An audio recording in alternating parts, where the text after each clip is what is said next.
Hi everyone, welcome here. If you're new here, my name is Rebecca. If you're not new here, welcome back. Thank you for coming back and watching another video. So in today's video, I want to talk about minimalism and sentimental items.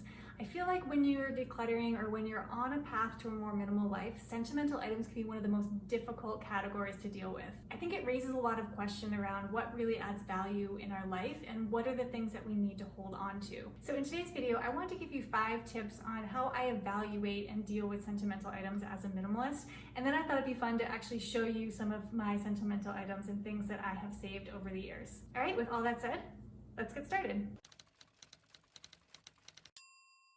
So my first tip for dealing with sentimental items as a minimalist is to wait. If you're just starting to declutter or if you're new on the path to minimalism, don't try and declutter your sentimental items right away. I like to think of minimalism almost as like a muscle that you need to develop over time. So when you're starting out, try not to start with something that has such a big emotional attachment or emotional pull to it. This way you'll start to have some time to develop your own mechanism of measurement of what you want to keep as a minimalist. So what I mean by that is there's a lot of different approaches and ideas and philosophies to minimalism. So you'll start to understand which one resonates for you. So there's the idea of sparking joy, there's Swedish death cleaning, there's the idea of only keeping what adds value to you. So the more developed and refined that mechanism of measurement is, the easier it's going to be when it comes to your sentimental items. So for me as a minimalist, I subscribe to the philosophy of only keeping things that add value to me. And on the surface, I think that's very clear, right? Something that serves a purpose or has a function. But after living with that philosophy for a while, you realize there's a lot of layers to the definition of value. So that can mean something that brings you happiness or sparks a memory. So you want to give yourself time to unpack and understand all of those layers of the onion before you do something like tackle your sentimental items. So if at all possible, while you're going through the initial decluttering process, just put all your sentimental items aside. You can put them all in one closet or all in one box to be dealt with later on in the process. My second tip for dealing with sentimental items as a minimalist is to take pictures. There's more than one way to preserve and celebrate an object. You don't have to hold on to the actual physical thing for it to still be special and for it to still spark a memory for you. So personally, I really like to take pictures of things where I feel like it's special enough that I don't want to forget about it. I don't want to forget about the fact that it was part of my life, but I don't feel like I need the actual physical object taking up space in my home. So in addition to having an actual physical box of sentimental items, I also have a folder on a cloud drive that's all photos of sentimental items that I have since gotten rid of.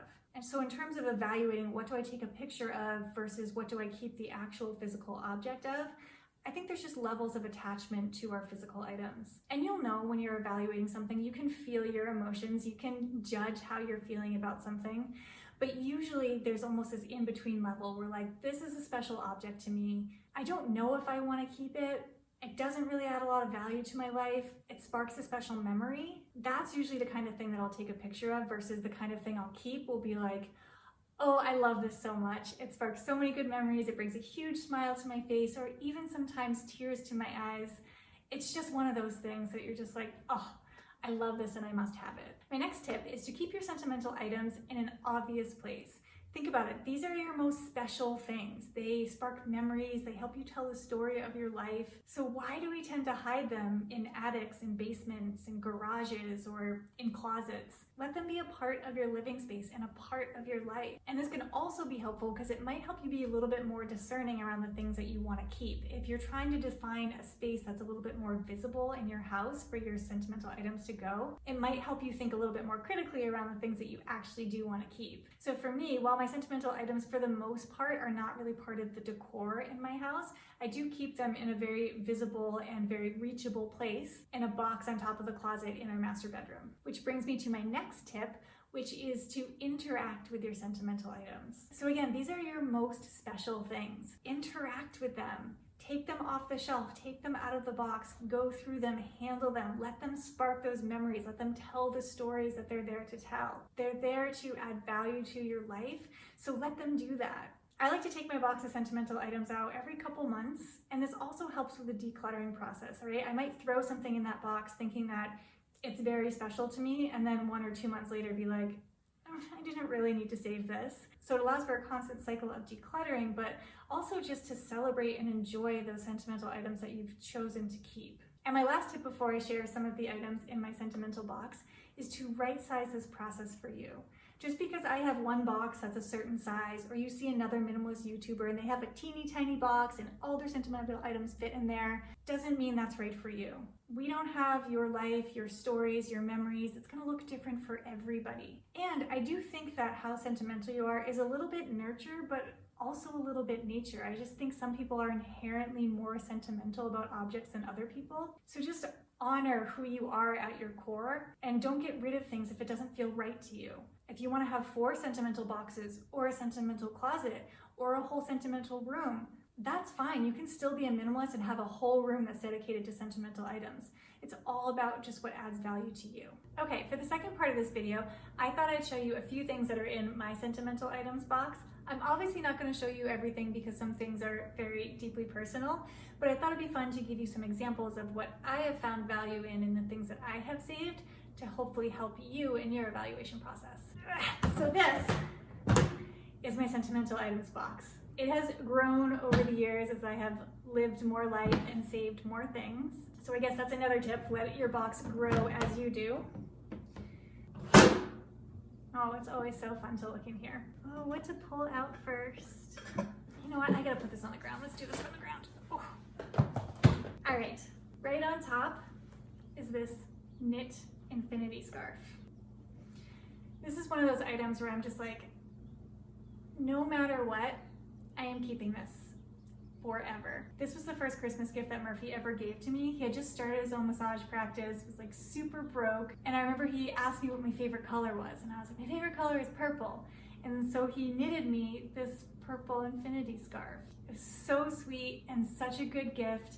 And I wore it all the time. But then, like anything else, my style kind of evolved. I don't really wear this color very often. I now live in the desert. Like, I just don't wear this very much, but it doesn't mean I love it any less. Oh, it's hot, I gotta take it off. So I'm gonna keep it, not because I think maybe I may wear it again someday, which I might, but it's just, this is so special. It reminds me of that time in our life when we had just started dating. It just brings back lots of happy memories. I'm never gonna let this go. I love this a lot. All right, what else do we have in here? Oh, this, another piece of clothing. This is a tank top from the yoga studio that I used to own. This was some of the merch that we sold there.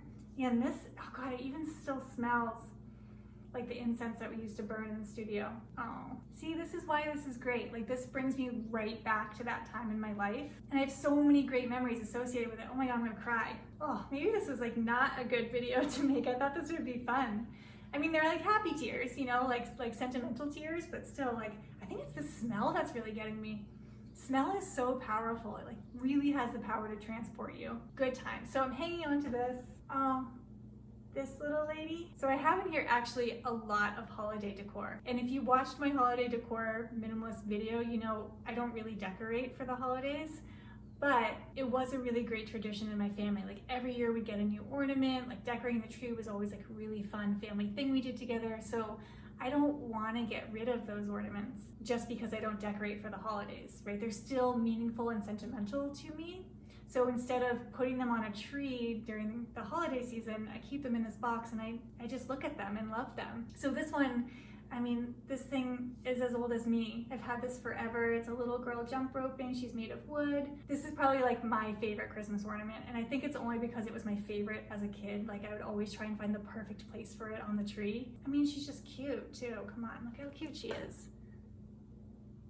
Oh, this is another thing from childhood. This little clown.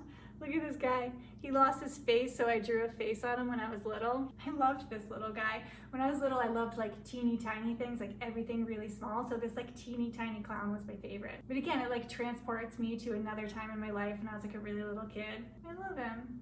His nose is gonna fall off. Okay, so let me show you like greeting cards and letters and stuff. I'm obviously not gonna show them all to you or read them all to you, but like in terms of how many I've kept in my life, it's this many. So that tends to be like one of the bigger questions, like when somebody sends you a card or a letter, like, do you save it? And my answer is most of the time, no. I usually know when I get a card or a letter where I'm like really, really touched by it. And not to be like super morbid or anything, but I used to think I have to save them all because I'd always want the last one that somebody sent me. If something were to happen and they were to pass away or be out of my life for any reason, I would want the last card that they sent me. But in reality, when I really reflect on that, it doesn't really matter the last card or the last letter that they sent me. It's really, I would want to hold on to the most meaningful ones to me. So that's kind of how I evaluate it. Like if I get a card or a letter or something, if I feel like really touched by it, or if it's about like a really sentimental time in my life or something really meaningful or important,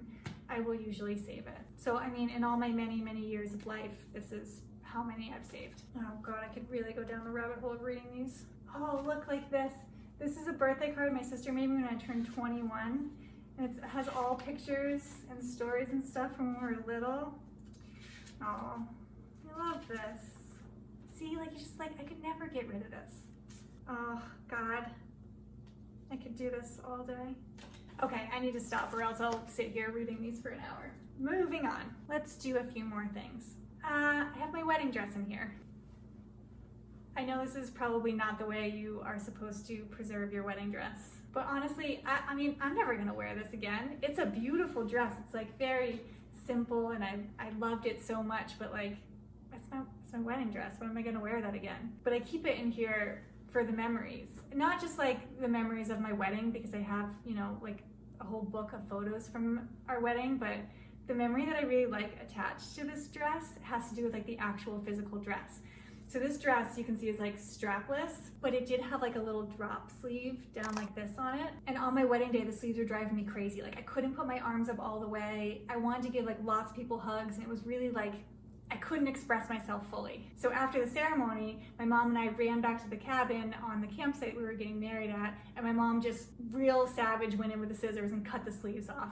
And it was like so fun. It's such a cute memory, and I love just like, you know, the jagged little cut marks on here. Oh God, this is so many tears today. So to me, I like to keep this actual dress because like I love the story that goes along with that and like the memory of that. Actually, now it's out, I kind of want to put it on. I'll do that later. So I also do keep in here things like certificates and accolades and things like that. So I have in here, like, these are all from yoga teacher trainings that I've done. I have a couple of medals from running marathons in here. So like, you know, things that like make you proud, like that kind of thing. Okay, so let's talk for a second about family heirlooms, because I know this comes up a lot when you're talking about decluttering and minimalism. Like, what do you do with those sorts of things? So when my grandmother passed a few years ago, she obviously left behind all of her things, and I knew that I wanted to keep things that were special to the family and special to me. And really what I wanted was to be able to be reminded of her. So to me, I didn't feel like I needed to keep a high volume of things. I wanted to keep just the most special things to me and the family, right? So my house didn't need to be filled with my grandmother's things in order for me to keep her memory alive. So I just picked a very few select things, and honestly, most of the things are in the kitchen. I don't know how that ended up, but I do have a fair amount of my grandmother's things in the kitchen, but also there was a few pieces of silver. So this is, I'm sorry, family, but this needs a lot of love, but you know, this is a piece of that, and I keep it not out on display, but I keep it in this box as a special thing and a special memory of not only something that was special to her, but also special to my family, and was important that it be given to me as part of that. So I do have a few pieces in here like that. But again, just being super discerning, especially when somebody passes away or when something is passed down to you. What is the volume of things that you need? Do you really need to be keeping all of it, or can you honor that person with a few things? Okay, the camera battery died, but I'm back. All right, let's just do a couple more things. I have in here an old passport. You might be thinking, why would you need to keep that? It doesn't even work anymore. What value does it add? Well, first of all, let's see if I can cover this up and show this to you. The picture alone is amazing. This was taken when I was like maybe like 13. This was like prime awkward years, Rebecca. So bad.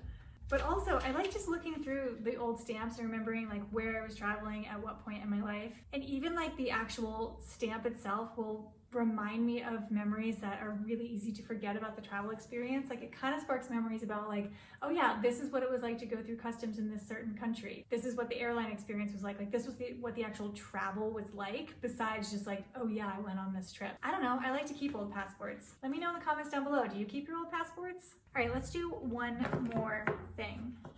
Let's do this. This is a ring box. So it's made out of a branch, and then the top of it just kind of swivels like this open, and there's a little spot for a ring in there. This is one of those things where I'm like, I am never getting rid of this. So this is the box that Murphy made with my engagement ring. So Murphy actually made my engagement ring. It's made out of wood. I'm doing a jewelry tour soon, so if you're interested in what that looks like, how we made it, all that good stuff, that'll be in my jewelry tour that is coming up in a few weeks, so stay tuned for that. So more about the engagement ring in the future, but he did also make this box to put it in. So I don't keep it in this box, but I do very much love this box. Just like the time and the love that went into this. It just reminds me of like the whole day that we got engaged, and like that certain time in our life and where we were living, and how he carved this out of wood without me knowing, when we were living in our tiny 500 square foot apartment. Like, I'll never know. But this is the type of thing where I'm just like, there's so many stories and memories, and just like, it really transports you back to a certain time in your life just by holding it. I feel like that's how you know it's a special thing. All right, that's it for this video, mostly because I need to turn the camera off and then spend the rest of my afternoon just going through this box, appreciating and loving and reading all of my cards and my notes. I love doing it, even though I've read them a million times. But I hope you found this video helpful. If you did, please make sure to give it a like, leave me a comment down below, and of course, please subscribe. That helps my channel a lot. And you can find me here on YouTube. I upload new videos every Tuesday, but I'm over on my Instagram and my stories pretty much every other day of the week, so you can follow me over there at Rebecca.sisson, and I will see you all next time. Bye, everyone. I don't know, is this even interesting? I don't know. What are we doing? I don't know what this first one means. What did I mean? Do you ever write yourself a note and then you have no idea what you meant by the note? Okay, sentimental items. This is what we're doing. I gotta stop filming in the afternoon, I'm too tired. When I think of, no, spit it out. Oh, so sore. We're ready. No, we're not, we need water.